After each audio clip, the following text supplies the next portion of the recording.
गई हे देवी, हम तो हर चरण में मस्त मस्तक होकर प्रणाम करतनी, हम पर प्रसन्न होई।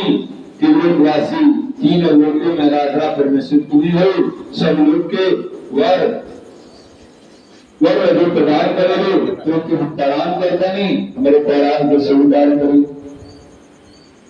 देवी ने कहली, देवो बहुत देवी की सत्ता हो गई, तू अपना इज्जत मुझसे जो कुछ आप लोग डालो जो चाहते निकलने के लिए हमसे मांगी, हम देने के तैयार बने।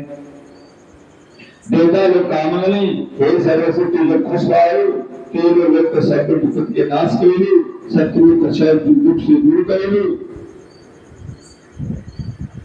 तू बतिया सुन के दुर्गा माई का कहली, वैवस मनवंतर के 28 युग जब आई, प्रसूत निशुभ नामक जो अंत प्राणों की उत्पत्ति हुई, तब हम नंद बाबा के घर पत्नी यशोदा कर्म से अवतरित होकर विंध्याचल में जाकर रहा, और हम उन दोनों राक्षस के हम नाश करा।